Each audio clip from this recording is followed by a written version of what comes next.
বাংলাদেশের রাজনীতিতে সম্প্রতি এমন এক ঘটনা ঘটেছে যা অনেকের কাছেই একেবারে অবিশ্বাস্য এবং অকল্পনীয় বলে মনে হয়েছে। দীর্ঘদিনের নীরবতার পর অবশেষে মুখ খুলতে বাধ্য হয়েছেন তারেক রহমান। হ্যাঁ, ঠিকই শুনছেন, যে মানুষটি এতদিন ধরে একেবারে গুরুত্বপূর্ণ একটি জাতীয় ইস্যু নিয়েও চুপচাপ ছিলেন, তিনি হঠাৎ করে নিজের অবস্থান প্রকাশ করতে বাধ্য হলেন।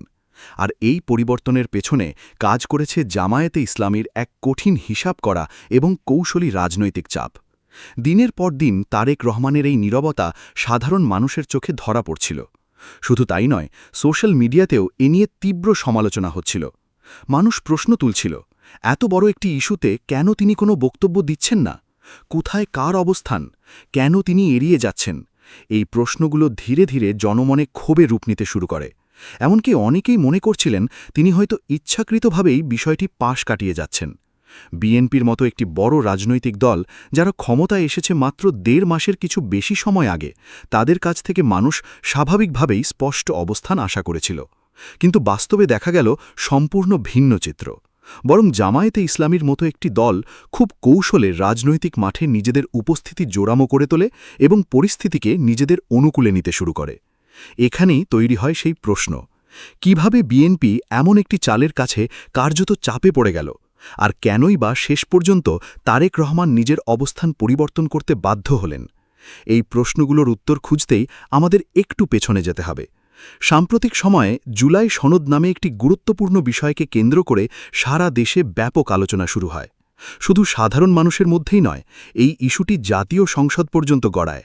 এমনকি সংসদের অন্যান্য কার্যক্রম স্থগিত রেখে এই বিষয় নিয়ে ২ দফা বিস্তারিত আলোচনা হয়। একবার সরকারি দলের প্রস্তাবে, আরেকবার বিরোধী দলের উদ্যোগে। তারিখও নির্দিষ্ট ৩১ এবং ৫। কিন্তু অবাক করার মতো বিষয় হল, এই গুরুত্বপূর্ণ আলোচনার দিনগুলোতে তারেক রহমান ছিলেন সম্পূর্ণ নীরব। তিনি একটি শব্দ উচ্চারণ করেননি। এমনকি যখন পুরো দেশ এই ইস্যু নিয়ে উত্তপ্ত, তখনও তার কাছ থেকে কোনো প্রতিক্রিয়া পাওয়া যায়নি। এই নীরবতা সাধারণ মানুষের কাছে ধীরে ধীরে রহস্যময় এবং বিরক্তিকর হয়ে ওঠে। এর ফলও খুব দ্রুত দেখা যায়। সোশ্যাল মিডিয়ায় শুরু হয় তীব্র সমালোচনা। কেউ কেউ তাকে ব্যান্ড করে বোবা প্রধানমন্ত্রী বলতেও শুরু করে। আবার কেউ কেউ তার নেতৃত্বের সক্ষমতা নিয়েও প্রশ্ন তোলে। অনেকে সরাসরি তার শিক্ষাগত যোগ্যতা নিয়ে মন্তব্য করে বলেন, এত জটিল বিষয় কি তিনি আদৌ ব্যাখ্যা করতে সক্ষম? আরও কঠিন ভাষায় কেউ কেউ অভিযোগ করে বসেন যে মুখস্থ স্ক্রিপ্ট ছাড়া তিনি নিজে থেকে কিছু বলতে পারেন না। এই ধরনের তীব্র সমালোচনা, ব্যঙ্গ এবং প্রশ্নের মুখে পড়েও দীর্ঘ সময় পর্যন্ত তিনি নীরব ছিলেন, যা পরিস্থিতিকে আরও জটিল করে তোলে। শুধু সাধারণ মানুষ নয়, বিরোধী দলের নেতারাও সংসদের ভেতরে বারবার এই বিষয়টি তুলতে থাকেন। তারা প্রশ্ন করেন, সংসদ নেতা উপস্থিত থাকা সত্ত্বেও কেন তিনি কোনো বক্তব্য দিচ্ছেন না? কেন এই গুরুত্বপূর্ণ বিষয়ে তিনি নিশ্চুপ? সংসদের ভেতরে এই নিয়ে তুমুল তর্কবিতর্কও হয়েছে, কিন্তু তাতেও যেন কোনো পরিবর্তন আসেনি। তারেক রহমান তখনও নিজের অবস্থানে অটল ছিলেন, নীরব, সংযত এবং প্রকাশ্যে কোনো মন্তব্য থেকে বিরত। কিন্তু রাজনীতির মাঠে সবকিছু এক অবস্থায় থাকে না। পরিস্থিতি দ্রুত বদলে যেতে পারে। আর ঠিক সেটাই ঘটল যখন জামায়াতে ইসলামী সরাসরি মাঠে নামার সিদ্ধান্ত নিল। পরিস্থিতির মোড় ঘুরতে শুরু করে ঠিক তখনই যখন জামায়াতে ইসলামী বুঝতে পারে বিএনপি জুলাই সনদ ইস্যুতে স্পষ্ট অবস্থান না নিয়ে এক ধরনের তালাবাহানা করছে। এই উপলব্ধি থেকেই তারা আর অপেক্ষা না করে সরাসরি মাঠে নামার সিদ্ধান্ত নেয়। তবে তাদের এই নামা ছিল কোনো হঠকারী বা আবেগ নির্ভর পদক্ষেপ নয়, বরং ছিল অত্যন্ত পরিকল্পিত, সুসংগঠিত এবং কৌশলগত। জামায়াত দেশের বিভিন্ন জেলায় জেলায় কর্মসূচি শুরু করে। কিন্তু লক্ষণীয় বিষয় হল, এটি ছিল না প্রচলিত অর্থে ভাঙচুর, অগ্নিসংযোগ বা সহিংসতার কোনো আন্দোলন, বরং তারা বেছে নেয় সম্পূর্ণ ভিন্ন একটি পথ।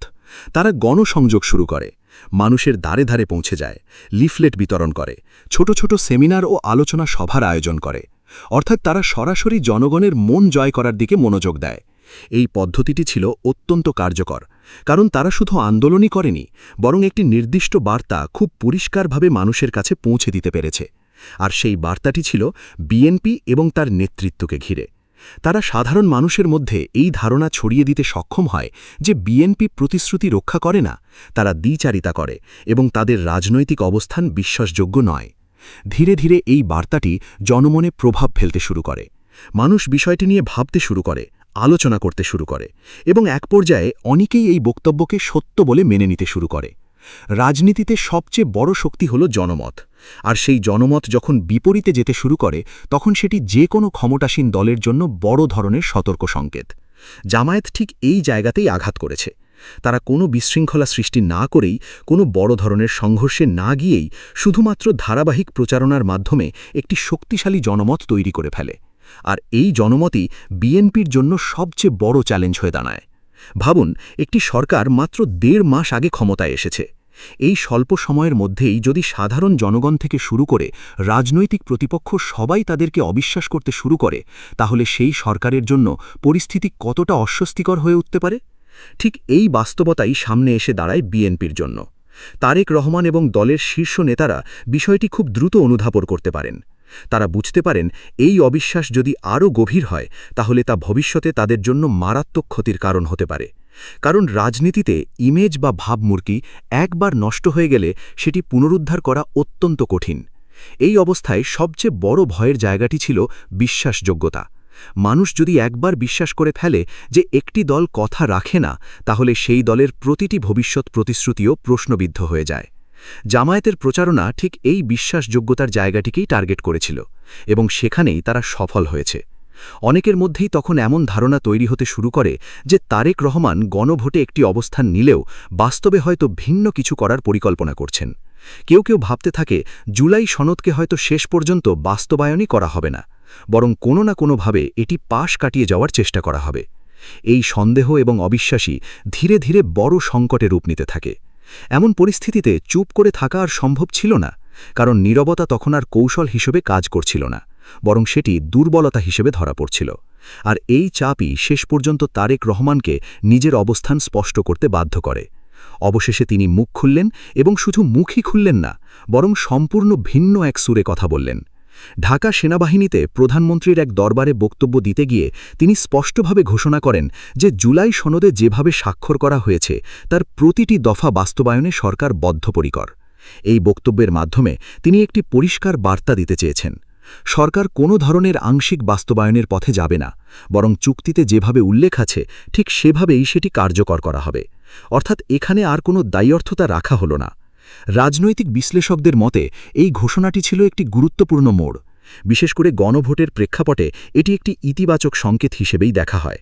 কারণ গণতান্ত্রিক ব্যবস্থায় জনগণের মতামতের ভিত্তিতে গৃহীত কোনো সিদ্ধান্ত বাস্তবায়ন করা সরকারের দায়িত্ব, এটাই স্বাভাবিক প্রত্যাশা। তবে এখানেই একটি বড় প্রশ্ন উঠে আসে। কারণ খুব বেশি দিন আগের কথা নয়, বিএনপির অনেক শীর্ষ নেতা এই জুলাই সনদ ইস্যুকে তেমন গুরুত্বই দেননি। কেউ কেউ এটিকে তাচ্ছিল্যের সুরে উড়িয়ে দিয়েছিলেন। এমনকি বলা হয়েছিল এটি বড়জোর অতীতের কোনো রাজনৈতিক রূপরেখার মতো বিষয়, এর বেশি কিছু নয়। কিন্তু সময়ের ব্যবধানে সেই একই নেতারাই এখন সম্পূর্ণ ভিন্ন অবস্থান নিতে বাধ্য হচ্ছেন। তারা বলছেন জুলাই সনদ অক্ষরে অক্ষরে বাস্তবায়ন করা হবে। এখন সবচেয়ে গুরুত্বপূর্ণ প্রশ্নটি হল, জামায়াতের এই জেলা পর্যায়ের শান্তিপূর্ণ কর্মসূচি দেখে তারেক রহমান এতটা চাপে পড়লেন কেন? বাস্তবে তো দেখা গেছে এই আন্দোলনের কারণে দেশের স্বাভাবিক কার্যক্রমে তেমন কোনো বিঘ্ন ঘটেনি। কোথাও বড় ধরনের যানজট তৈরি হয়নি, হিংসা বা বিশৃঙ্খলার ঘটনাও ঘটেনি। সবকিছুই ছিল নিয়ন্ত্রিত, সুশৃঙ্খল এবং পরিকল্পিত। তাহলে ভয়ের কারণটা কোথায়? এর উত্তর একটাই: বিশ্বাসযোগ্যতা। রাজনীতিতে সবচেয়ে বড় সম্পদ হচ্ছে মানুষের বিশ্বাস।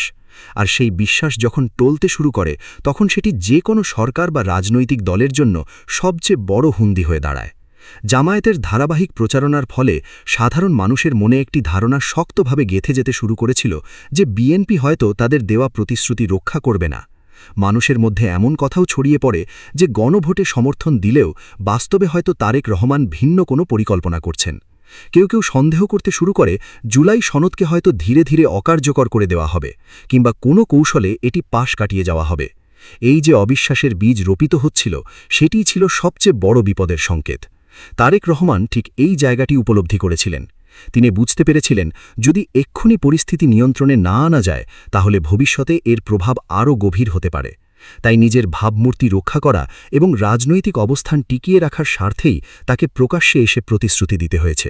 তবে এখানেই শেষ নয়, এখন নতুন করে আরেকটি প্রশ্ন সামনে চলে আসে। তিনি যে প্রতিশ্রুতি দিলেন সেটি কি সত্যিই বাস্তবায়িত হবে, না এ শুধুই পরিস্থিতি সামাল দেওয়ার একটি কৌশল? এই প্রশ্নের পেছনেও রয়েছে অতীতের কিছু অভিজ্ঞতা। কারণ এর আগেও বিএনপি এবং তাদের নেতৃত্বের বিরুদ্ধে এমন অভিযোগ উঠেছে যে তারা অনেক সময় প্রতিশ্রুতি দিলেও সেটি বাস্তবায়ন করেনি। উদাহরণ হিসেবে তত্ত্বাবধায়ক সরকারের ইস্যুটি প্রায়ই আলোচনায় আসে। অতীতে যখন এই বিষয়টি নিয়ে ঐক্যমত তৈরি হয়েছিল, তখনও পরে সেই অবস্থান থেকে সরে যাওয়ার অভিযোগ রয়েছে। এই ইতিহাস মাথায় রেখেই অনেকেই এখন সতর্ক অবস্থান নিচ্ছেন। তারা বলছেন, শুধু কথায় নয়, বাস্তবায়নের মাধ্যমে প্রমাণ দিতে হবে। কারণ রাজনীতিতে চূড়ান্ত বিচার হয় কাজের মাধ্যমে, কথার মাধ্যমে নয়। এখানে একটি গুরুত্বপূর্ণ বিষয় হচ্ছে সময়সীমা। জুলাই সনদ বাস্তবায়নের জন্য নির্দিষ্ট করে 180 দিনের একটি সময় বেঁধে দেওয়া হয়েছে। অর্থাৎ 6 মাসের মধ্যেই পুরো প্রক্রিয়াটি সম্পন্ন করতে হবে। এই সময়সীমা পার হয়ে গেলে অতিরিক্ত সময় নেবার সুযোগ নেই বললেই চলে। এই ধরনের সময়সীমা রাজনীতিতে খুবই গুরুত্বপূর্ণ, কারণ এটি সরকারের উপর একটি দৃশ্যমান চাপ তৈরি করে। জনগণ তখন নির্দিষ্ট সময় ধরে অপেক্ষা করে এবং সময় শেষ হলে তারা